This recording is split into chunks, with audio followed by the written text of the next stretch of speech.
శంషాబాద్ ఎయిర్పోర్ట్లో ఇక్కడేం ప్రోగ్రామ్ లేదండి. అక్కడ కేవలం ఆయన శంషాబాద్లో దిగిన తర్వాత, ఎయిర్పోర్ట్లో దిగిన తర్వాత ఇక్కడ నుంచి చక్కగా ఫలక్నుమా ప్యాలెస్ హోటల్కి వెళ్తారు. అక్కడ వెళ్ళిన తర్వాత అక్కడ ఫలక్నుమా ప్యాలెస్లో ఆయన కొంత రెస్ట్ తీసుకుంటాడు. ఒక అరగంట 30 గంట రెస్ట్ అయిపోయిన తర్వాత, రెస్ట్ తీసుకున్న తర్వాత ఆయనతో మీట్ అండ్ గ్రీట్ ప్రోగ్రామ్ అని ఒకటి ఉంది. సుమారుగా ఒక గంట సేపు ఉంటుంది అనుకుంటా మీట్ అండ్ గ్రీట్ ప్రోగ్రామ్. ఎవరైతే టికెట్లు కొనుక్కున్నారో ఆయనతో కలిసేందుకని చెప్పి వాళ్ళు మీట్ అండ్ గ్రీట్ ప్రోగ్రామ్ ఉంటుంది. వాళ్ళతో ఫోటోలు దిగిన తర్వాత ఆయన అక్కడి నుంచి చక్కగా ఇక్కడ వస్తారు. సార్, కోల్కతాలో అభిమానులంతా గ్రౌండ్లోకి చొచ్చుకెళ్లారు. సో అక్కడ భద్రతా వైఫల్యం కనిపించింది. సో ఇక్కడ గ్రౌండ్లోకి చొచ్చుకెళ్లే ప్రయత్నం చేస్తే భద్రతా సిబ్బంది ఏ విధంగా ఉంటుంది? అట్లా ప్రయత్నం చేయకుండానే కదా ఇప్పుడు మనం ఏర్పాటు చేసుకున్నాం. ముందే ఏర్పాటు చేసుకున్నాం. అది ఇప్పుడు కలకత్తాలో అయినటువంటి అనుభవాన్ని దృష్టిలో పెట్టుకొని ఇంకా గట్టిగా ఏర్పాటు చేసినాం. అందుకోసం వచ్చినాను నేను ఇక్కడికి. ఆల్రెడీ సిపి గారు వాళ్ళకి బ్రీఫింగ్ ఇచ్చినారు. ఎక్స్ట్రా ఫోర్సెస్ కూడా డిప్లాయ్ చేస్తున్నాం. ఎక్స్ట్రా ఆఫీసర్లు తీసుకొచ్చి పెడుతున్నాం ఇక్కడ.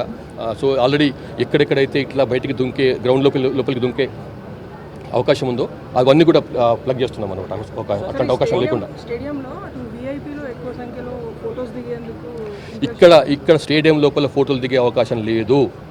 ఆ ఫోటోలు దిగే వాళ్ళు ఎవరైతే ఉన్నారో వాళ్ళు కూడా దానికి కూడా టికెట్ పెట్టినరు.